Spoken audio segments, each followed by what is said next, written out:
Hi, are you looking at financing your startup? High risk and long return on investments is a common challenge in life science startups. My name is Krog-Jensen. I have worked in biotech, startups and pharma for many years. I'm now a business advisor at KA Innovations. I will briefly mention some learnings and give an overview on the financing landscape.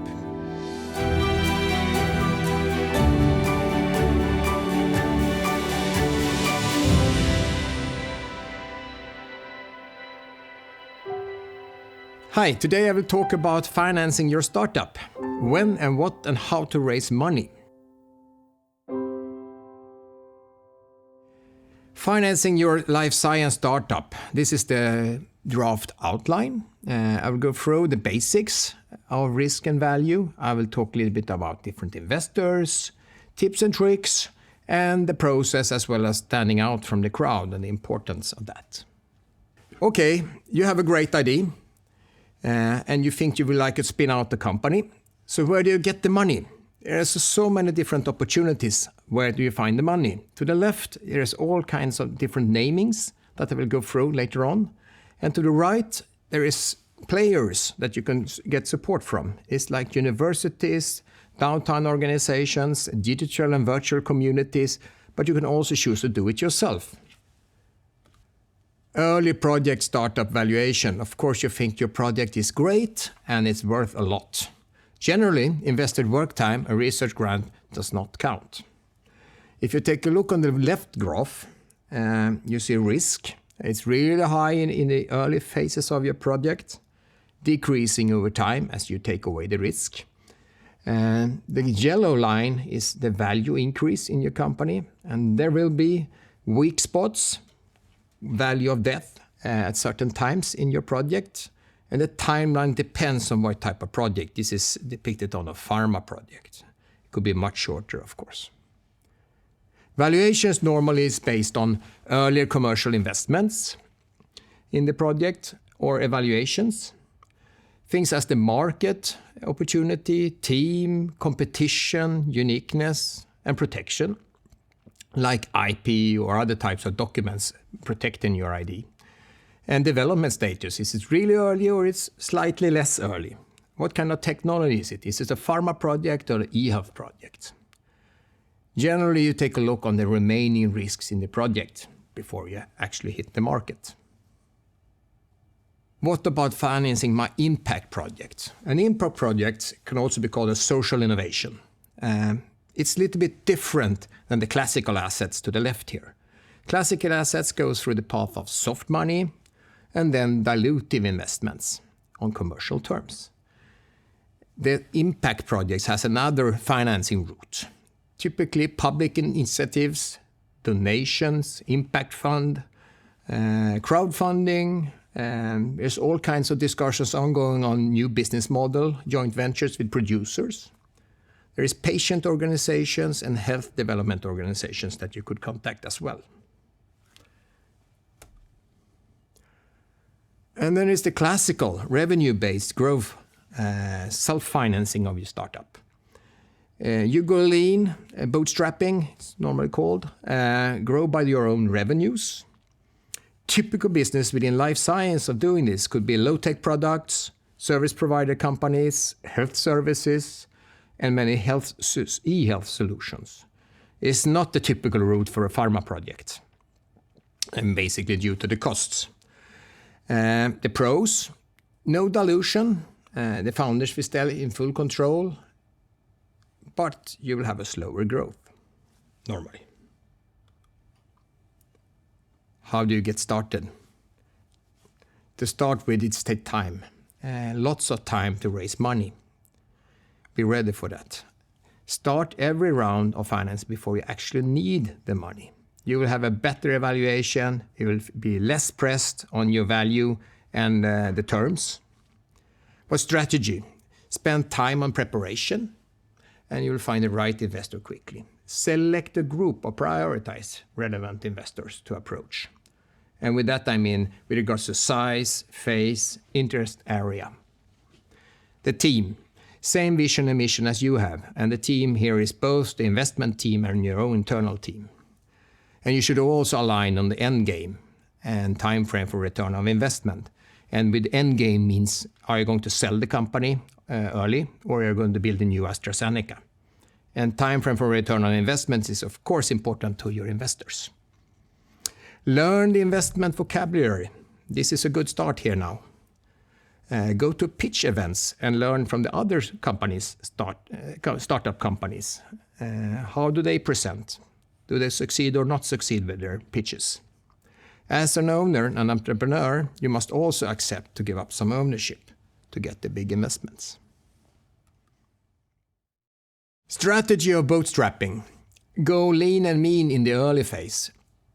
It means really to exploit research financing and soft money as much as possible. This is because it's non-dilutive. In the left side of this picture, you can see a drawing on taking in money in the top stepwise as you grow the value of the company and take in a little bit of money several times before you reach a high value of the company. In the bottom, you take in a big chunk of money in one go and try to grow your company from that. It's more advantageous and you keep more value in your company if you take in smaller amounts in several steps. Another aspect of financing is do not over-evaluate your company in the early phases. If you take in too much money, more than the company is actually worth, you have a problem raising the second financing round later on because you have such a high pressure on yourself to deliver and grow the company from an already very high value. Instead, go by the strategy of taking in smaller amounts several times and grow your company stepwise. Financing and risk willingness and amounts.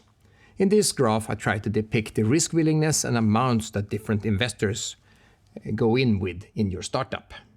To the left, you have grants and support that goes in early at a high risk, but not with that high amounts normally. In the center, there is a row of investors from bank loans to owner capital to venture capital, increasing in risk and increasing in amounts. And the public stock markets is also there as a player. This is an opportunity that you can have later on, but I will not discuss it in the early financing. We already touched upon it, terminology. There's a lot of terminology coming around here in this presentation, and I go through some of it. Pre-seed, seed, and Series ABC is all terms that you heard, and I will come into them in the following slides. Starting out with pre-seed funding. Pre-seed funding is the earliest stage of funding. You can use this money for development of prototype or proofs of concept study. The money comes from founders, friends, family, angel investors, or an incubator, or grants from foundations. It varies. It can be non-dilutive, which of course is an advantage. Seed funding is normally the first hard or dilutive money raised. It takes the startup through the first steps, such as product development or market contacts. Typically, this is raised from angel investors, state investors, or early stage venture capital firms. Okay, so what is angel investors? Angel investors are wealthy individuals or networks of the same. Angel investors can offer valuable advice, guidance, and network. They are more flexible on business terms than many other investors.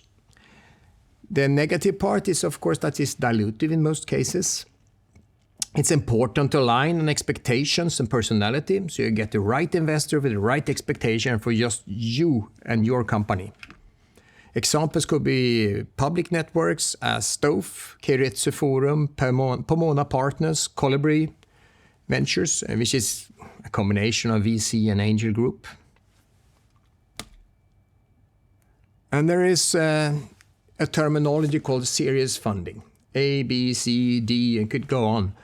This is actually when a startup raises money. Hopefully, each round of financing is higher, bigger than the previous, and it will increase the value in your company. A major player in this rounds are venture capitalists, VC, or corporate funds. Venture capital invest more and at high risk. Corporate funds are also investing at high risk and much more money than normal angels. But they are normally controlled by an industry in the back, like a big pharma company or big tech industry. The investment horizon is normally 5 to 10 years, and the focus is on big return. Venture capitalists also offer expertise and mentorship that you can use. They also gives you business credibility and network. For the next round of financing, this is really nice to have a big, credible investor behind you. The disadvantage is that you have to give up a large chunk of your business normally to get this money at a high risk. So this slide shows an overview of what we've just been through. In the top is the phase, actually what you're going to do with the money in your company. Then comes the terminology, pre-seed to Series D in this case. And further down in the second row from the bottom, you have the valuation of your company. And this, of course, varies if it's a pharma company or if it's a tech company or e-health company. And from that, you can see how much money you have the possibility to raise in each round. Who is going to invest? In the bottom row, you can see from own capital, public grants and loans, all the way to late-stage VC firms and private equity firms. So how do you get the investors to commit? Be prepared, I think, would be the right thing to say, in everything you do. You need to have a well-trained elevator pitch, short and brief and really to the point. You have to have a first response ready. An executive summary is nice to have. You have to have a pitch deck that you can present or send out. And if you want to present it, be well rehearsed. Pitch meeting has to be prepared. A business plan. Even if it's not the final business plan, it's nice to have a draft business plan to show the investors what you're going to build. The financials is a bit the same. Be ready to present what you're going to use the money for. And when they get the return on the investment. Also be ready for due diligence. The investors want to see data, the proof that you actually can do what you claim that you are going to do with your company. A big investor, a VC, corporate fund, gets thousands of proposals each year. So how do you stand out from the crowd? You really have to think about that. Investors and expectations.